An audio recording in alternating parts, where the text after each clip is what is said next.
Atachayatra kautumbika darapatya dayo namna karmana vrikashrigala evanichatopi kadaryasya kautumbina urana kavat samraksyamanam mishatopi haranti. Traducción y significado por su divina gracia, Srila Prabhupada. Ata, de ese modo. Cha, también. Yatra, en el cual. Kautumbika, a los familiares. Darapatyadaya, empezando por la esposa y los hijos. Namna, solo de nombre. Karmana, por su conducta. Vrikashrigala, tigres y chacales. Eva, ciertamente. Anichata, de quien no desea gastar sus riquezas. Api, ciertamente. Kadaryasya, siendo demasiado avaro. Kutumbina, que está rodeado de familiares. Uranakavat, como un cordero. Samraksyamanam, aunque protegido. Mishataha, de quien está observando. Api, incluso. Haranti, lo roban por la fuerza. Para los que no estabais en el capítulo anterior o en clases previas, el contexto es que el sabio Yadabharata le está explicando una metáfora un tanto críptica acerca de lo que es la vida material, y en este capítulo está explicando las metáforas que ha utilizado. Aviso que son metáforas duras, pues lo digo por si alguien dice, qué fuerte esto, ¿no? Lo que está diciendo aquí. Pero hay que tener en cuenta el contexto. Es un sabio hablándole a un rey materialista que está pegado a disfrutar de no solamente los reyes normalmente en aquella época tenían varias mujeres, viviendo de una forma muy, muy opulenta, muy rica, y le está hablando duro para que despierte. Y también eso proyectándolo a la gente de Kali Yuga. Como en Kali Yuga estamos tan enredados en la materia, naturalmente se nos habla a veces fuerte para que, a ver si espabilamos un poco. Luego comentamos más. La traducción dice así: mi querido rey, en el mundo material, a los miembros de la familia se les dan los nombres de esposa e hijos, pero en realidad se comportan como tigres y chacales. El pastor hace todo lo posible por proteger sus ovejas, pero los tigres y raposos se las arrebatan por la fuerza. De la misma manera, el avaro procura tener su dinero bien guardado, pero sus familiares se lo quitan por la fuerza, a pesar de su estricta vigilancia. Significado. El significado es más heavy todavía. Un poeta hindú dice en una canción: Dinka dakini ratka bagini palak, palak rahu chushe. Durante el día, a la esposa se la compara con una bruja y por la noche con una tigresa. Lo único que hace tanto de día como de noche es chupar la sangre de su marido. Durante el día con los gastos de la casa, hace desaparecer el dinero que el marido ha ganado a costa de su propia sangre.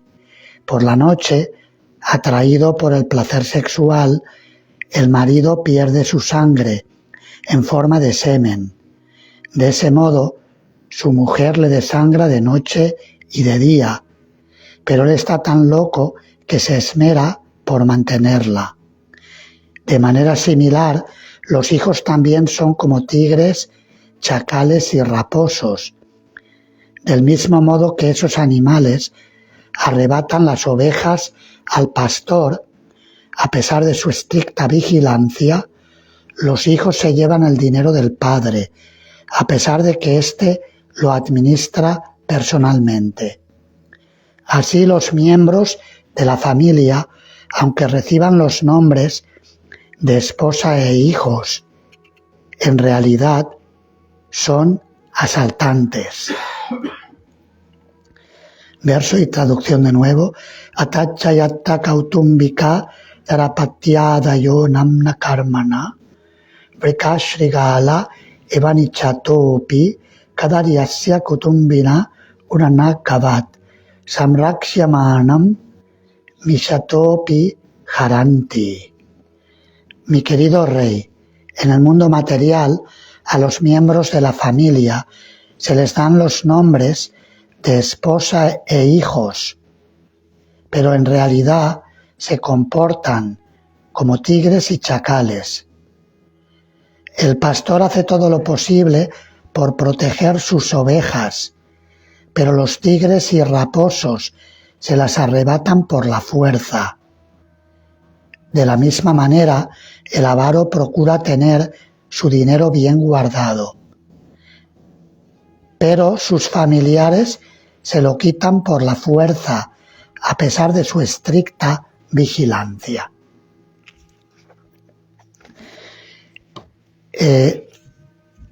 Este verso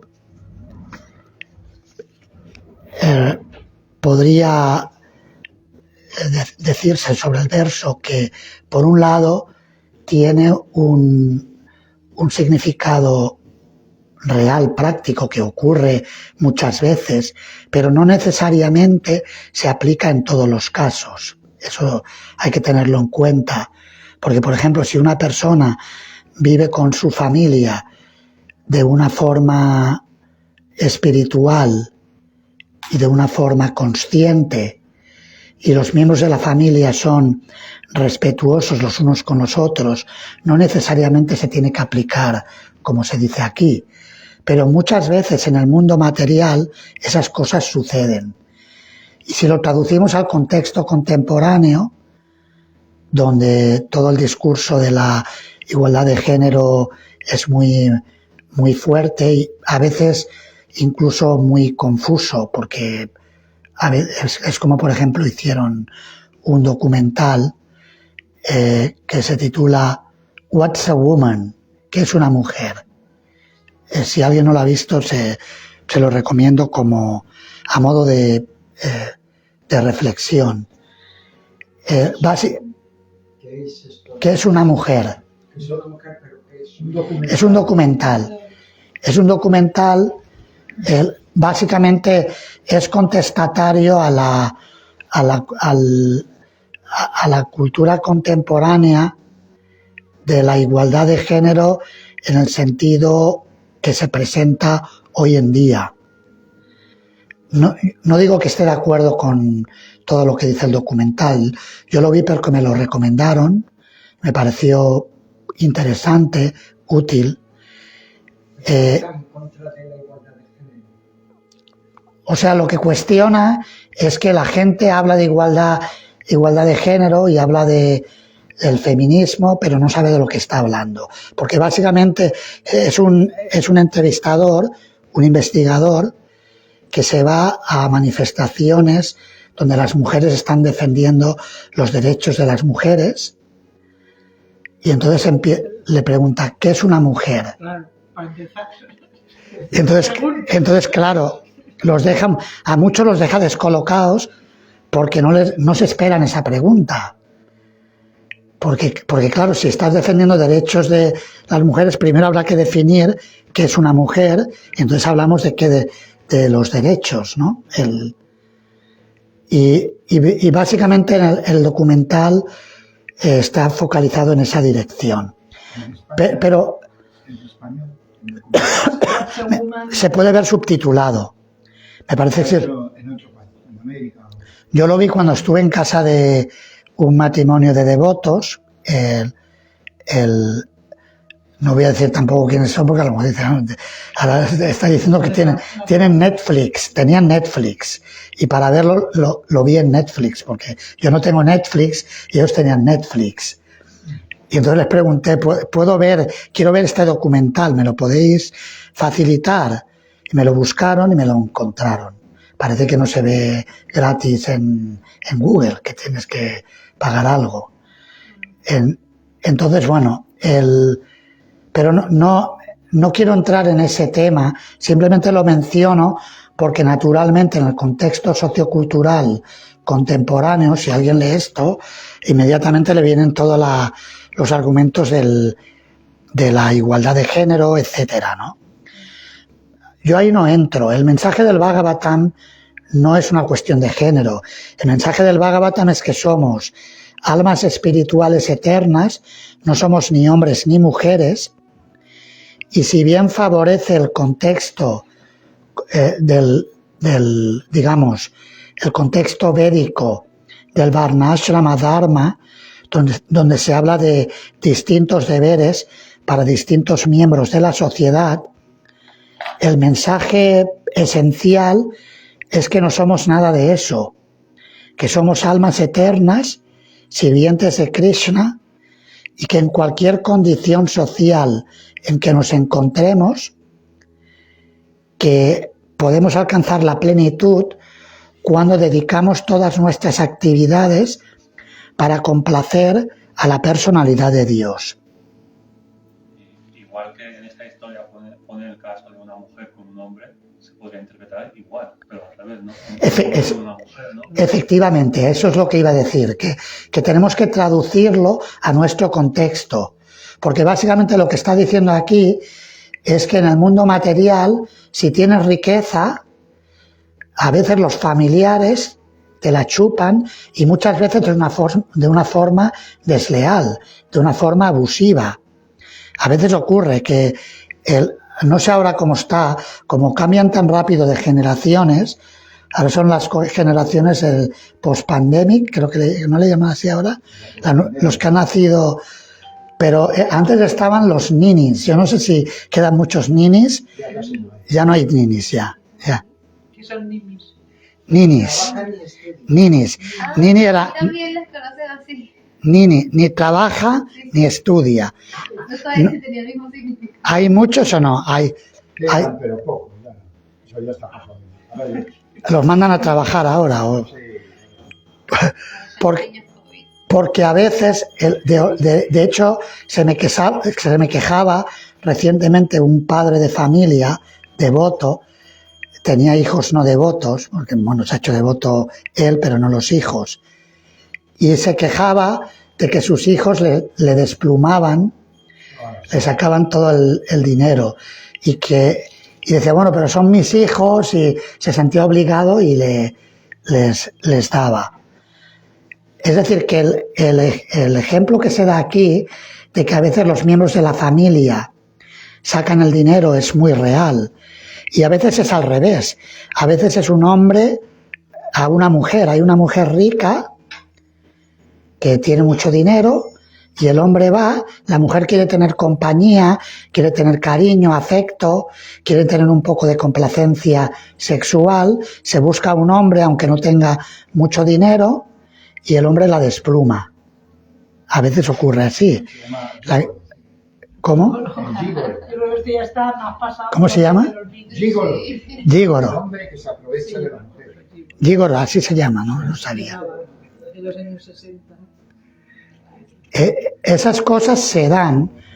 Hoy en día el uno se aprovecha del otro, pero el principio es que trabajas muy duro, acumulas riqueza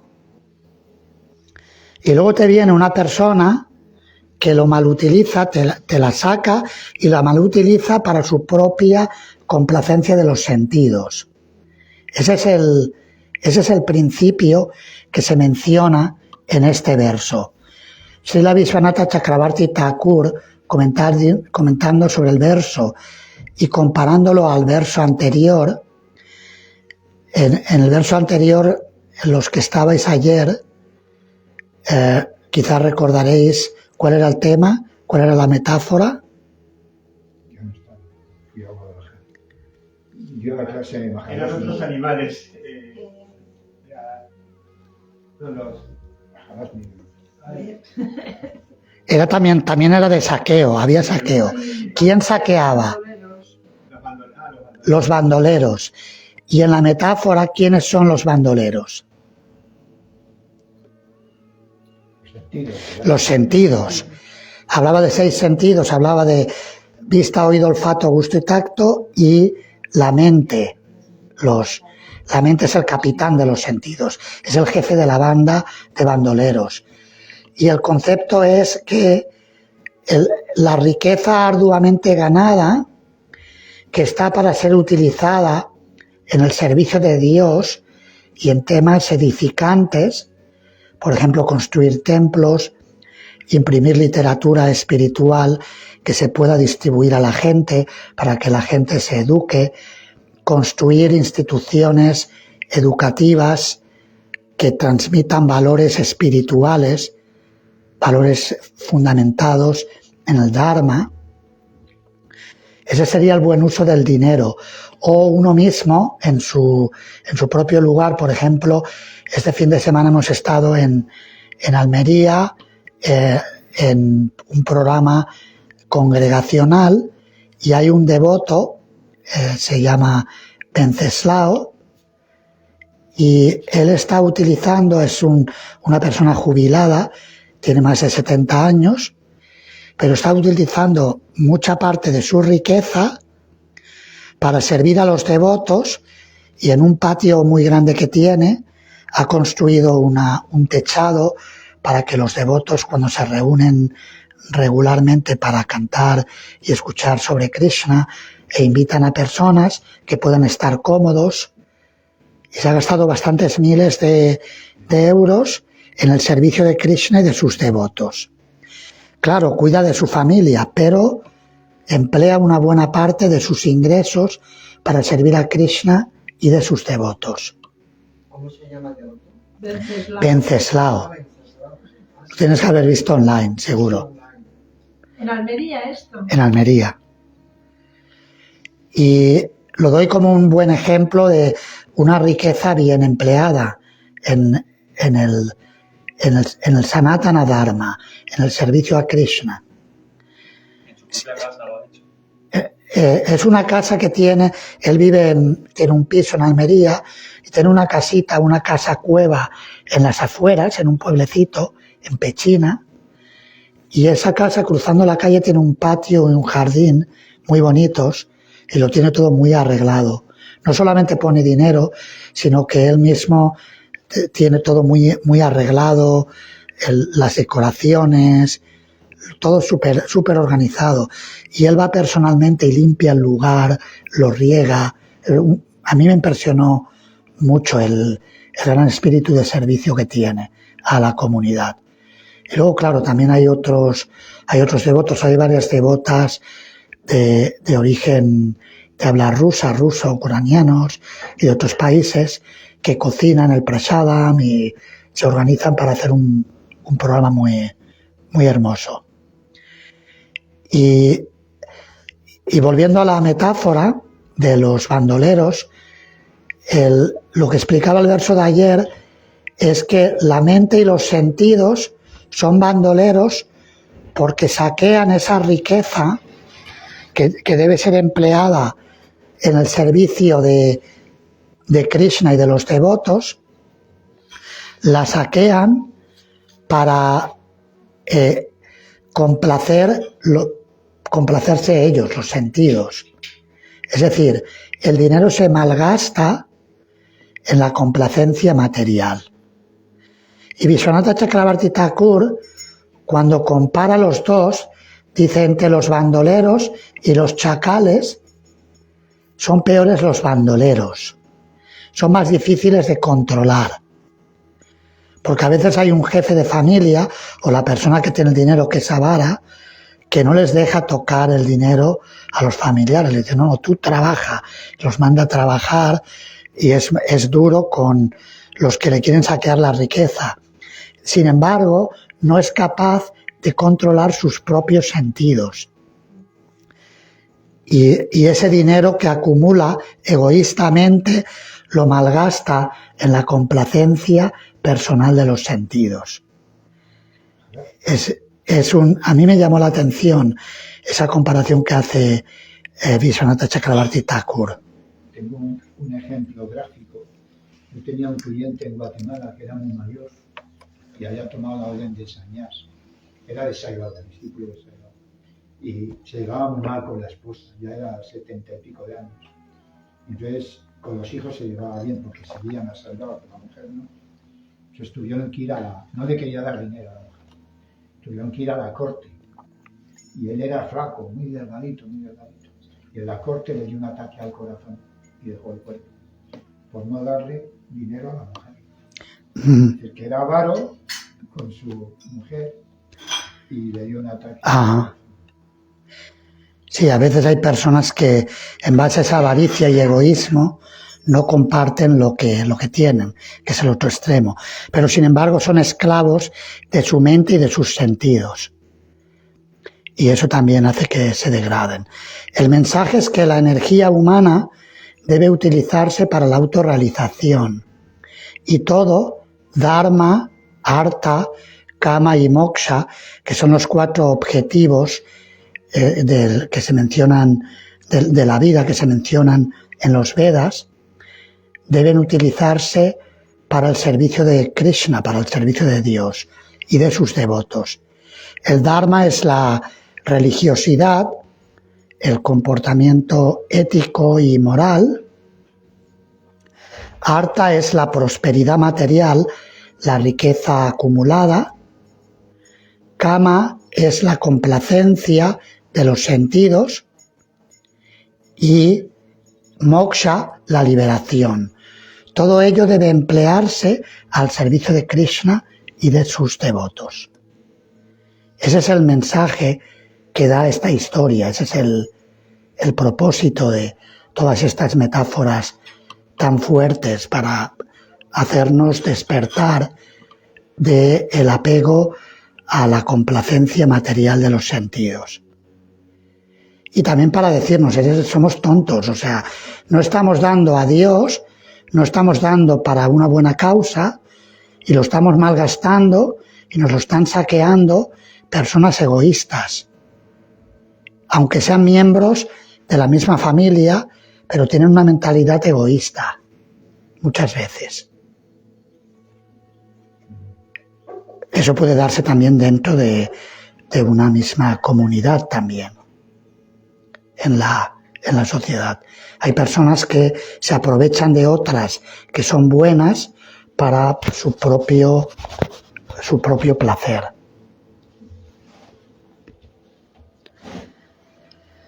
Preguntas o comentarios sobre el tema. Quería hacer un comentario de devotos que han sacrificado parte de su juventud para construir un templo para el beneficio de muchas almas.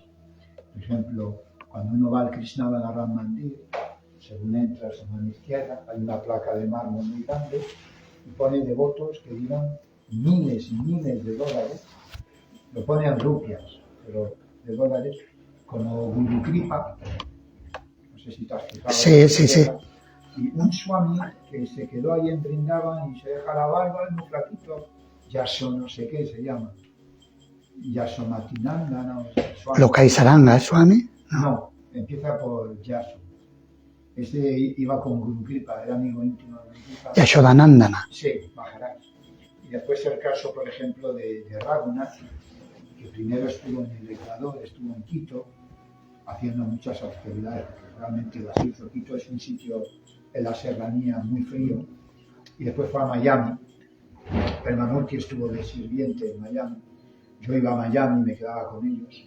Y entonces el mandado prácticamente lo construyó él el templo de Chosica. Entonces, devotos que sacrificaron muchos años de su vida en la juventud para construir templos. Entonces Krishna está agradecido y él, eso, por así decirlo, a su debido tiempo las recompensa. Sí, porque claro, esos templos son lugares donde la gente va y se beneficia espiritualmente. Y todos los que han hecho ese servicio de establecer ese templo o mantenerlo también, el establecerlo y el mantenerlo, todo eso ofrece méritos espirituales a las personas que lo han realizado. Por todo el beneficio espiritual que otros se llevan, de alguna manera hay como una comisión espiritual, aunque no hay que ser fruitivo espiritualmente, pero ese beneficio, aunque no se busque, está ahí, es un beneficio real, eterno. ¿Comentarios o preguntas sobre el tema? Con respecto a lo que habla el verso de hoy, eso se ve a diario hoy en día. Incluso si vemos las noticias, siempre vemos que alguna pareja famosa o alguien que tiene mucho dinero, ya sea hombre o mujer, se están separando y que van a juicio y que yo quiero quedarme con esto, con lo otro, el dinero, la casa, el perro, los hijos, ¿no? O sea, deja de haber una relación amorosa para convertirse en lo que describe este texto, ¿verdad? Sí, además muchas veces con gran sufrimiento, porque a veces una parte no le deja ver a los hijos a la otra. En casos extremos ya hacen hasta locuras de crímenes, de cosas para hacerle daño al otro. Son capaces, algunas personas se vuelven tan locas que son capaces de matar hasta a los hijos. Es muy loco, pero esas cosas lamentablemente suceden en la era de Kali. Como un caso de Palma de Mallorca, me parece que era buceador o capitán de barco, algo así, y se llevó a los hijos y los mató para hacer sufrir a la mujer. Un caso muy sonado. No sé, he pensado, los hijos y, bueno, hijos no sé, los familiares de Rupa Goswami, Sanatana Goswami, Jiva Goswami, ¿eran devotos también? Yo no recuerdo. Bueno, tenía habían varios devotos. Rupa y Sanatana Goswami eran hermanos. Anupama era hermano también, el padre de Jiva Goswami. O sea que había un núcleo familiar que eran devotos. No sé si toda la familia lo eran, pero ¿tú recuerdas si todos eran? Eran devotos. Que era la mujer e hijos no. Tenían templos y llevaban una vida espiritual. Los hijos. Pero de otros familiares, aparte de estos 4 que he mencionado, yo no recuerdo haber leído nada. Se dice porque eran devotos. No hay tanta información. Dividió su capital en 2. La mitad se lo dio a la familia. No pone si eran devotos o si no eran devotos, no se especifica. Y la otra mitad... No, Prabhupada te explica, 50% lo dio al servicio del Señor y los devotos, 25% lo donó a los familiares y 25% lo guardó para emergencias personales, y de hecho lo tuvo que utilizar cuando el Nawab Hussain Shah, el líder musulmán que gobernaba Bengala en aquella época, encarceló a su hermano Sanatana Goswami. Lo utilizó para sobornar al carcelero y sacar de la cárcel a su hermano. Que lo he expresado mal. La mitad para Krishna y la otra mitad para asuntos familiares. La mitad para su y la otra mitad pues, para tener un medio. Entre brahmanas y vaishnavas. Dio el 50% brahmanas y vaishnavas. Por eso siempre, una vez estaba yo en Guatemala y el presidente del templo, Yamuna, íbamos hacia la playa, íbamos en un coche y vinieron los bomberos, que allí piden, no tienen mucho presupuesto, no es como aquí que ganan mucho dinero los bomberos, ¿no? Allí no. Entonces se ponen en los semáforos, en los cruces de los caminos con unas huchas, los bomberos, vestidos de bomberos. Y entonces el que conducía el coche, Roberto Reyes, un amigo de Krishna, dio un donativo, puso. Y entonces Yamuna le dijo, no, hay que darle solo a los brahmanas y a los Vaishnavas. Y el otro dijo, ya había arrancado el coche y todo, ya habíamos salido. Los bomberos, cuando yo era pequeñito, salvaron a mi hermano, porque se estaba ahogando. Allí los bomberos no solamente apagan incendios, hacen muchas cosas. Claro. Entonces salvó la vida de mi hermano y yo estoy siempre muy agradecidos a ellos y cuando les veo pongo dinero. Entonces hay que ser un poco, porque a veces uno dice, bueno, doy dinero, se lo gastan en beber, en comer carne, en esto, lo otro. Esa es la ignorancia. Sí, que hay que ser juicioso también a la hora de... También Srila Bhaktisiddhanta riñó una vez a sus discípulos casados que tenían dinero porque no le daban a los mendigos, creo que eran leprosos, y Srila Bhaktisiddhanta les regañó porque a veces en nombre de Dios uno también es avaro y no ayuda a gente que realmente lo necesita.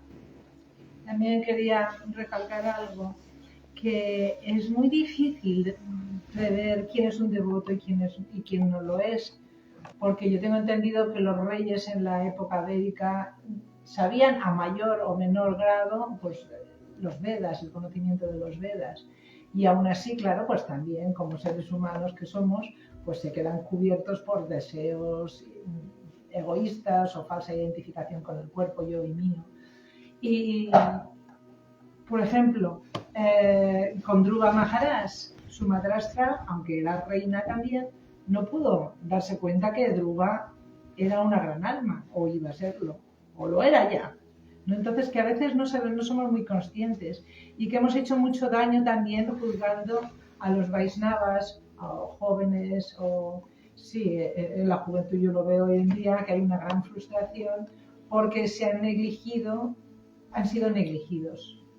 Entonces, yo veo que si riegas una plantita, la plantita pues florece, pero si la ignoramos, pues va a ser difícil de que pueda florecer, ¿no?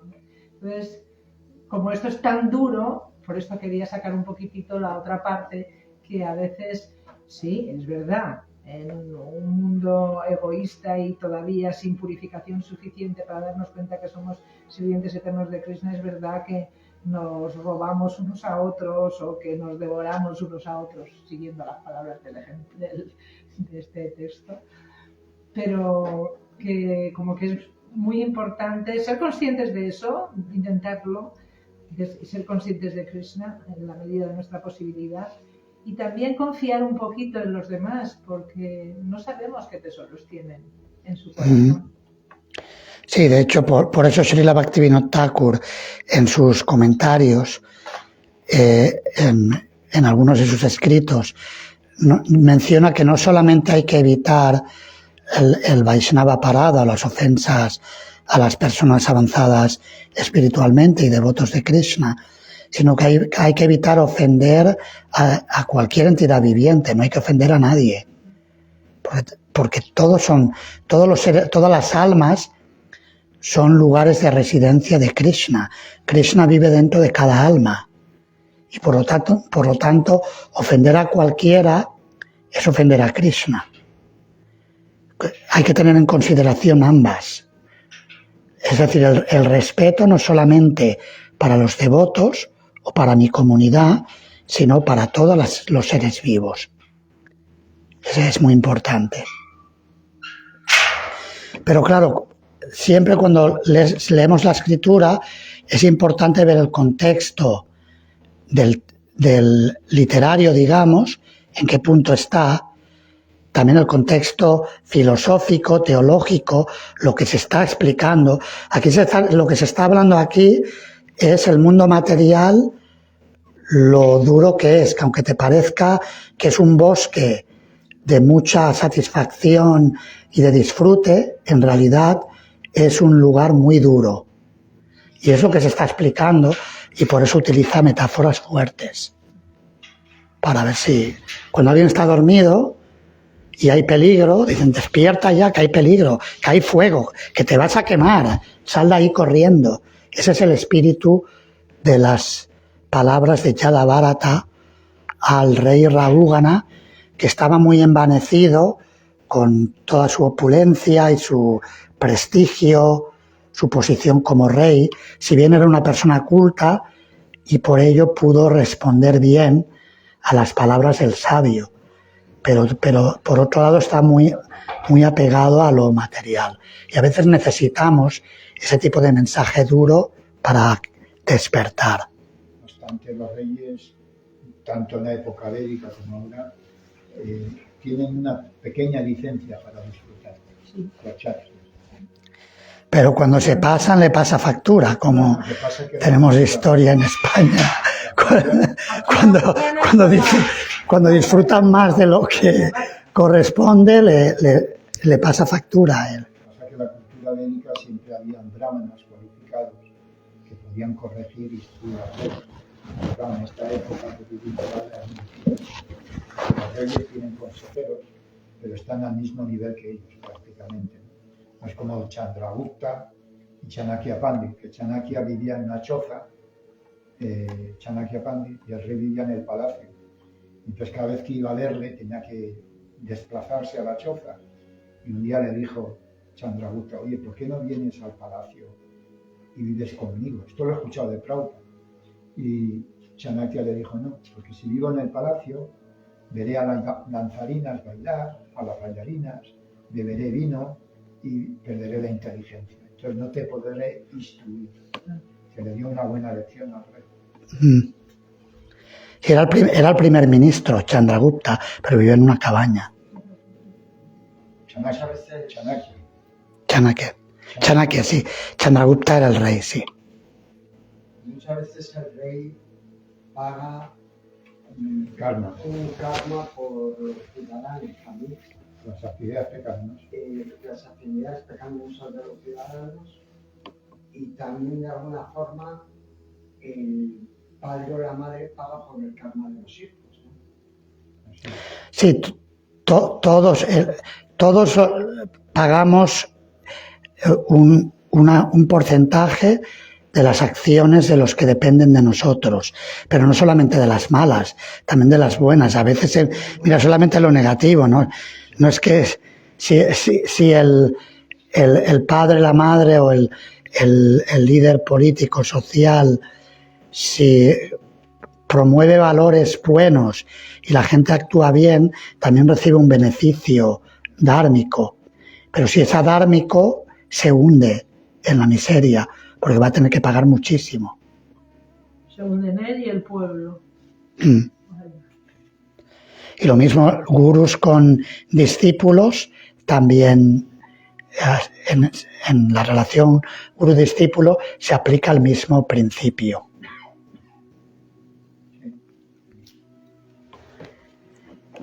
Bien, pues, ¿alguna otra pregunta o comentario? Nos quedan 9 minutos.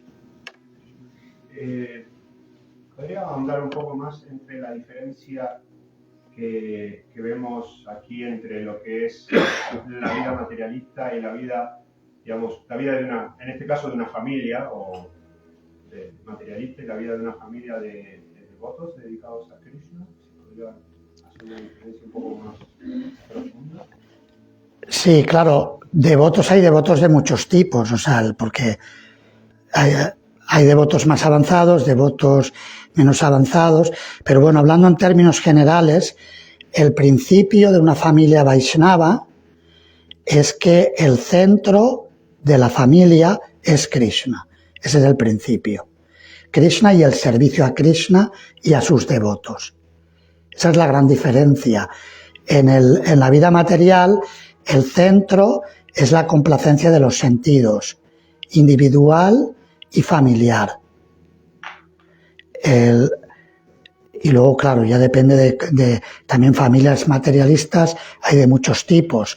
Por ejemplo, el Srimad Bhagavatam, en el primer capítulo del segundo canto, Shukadeva Goswami empieza explicando lo que no se debe hacer para avanzar espiritualmente.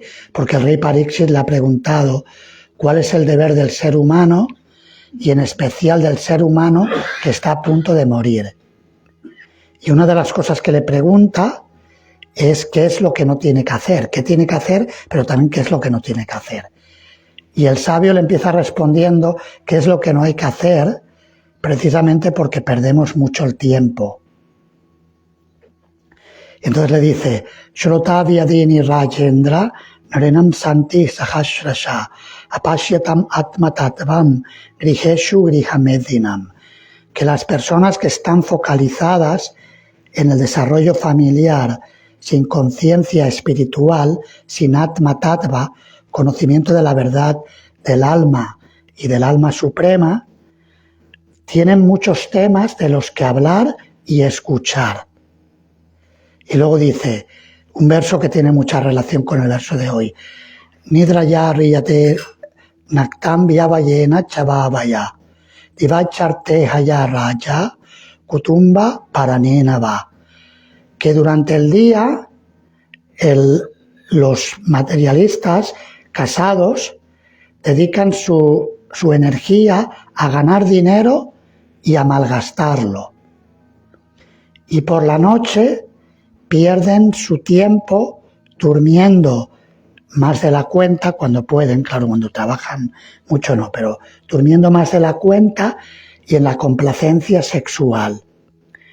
Y luego dice, Dehapatya Kalattadishu Atmasainyesu Asatsuapi Tesampramato Nitanam Pashyanapi Napashyati.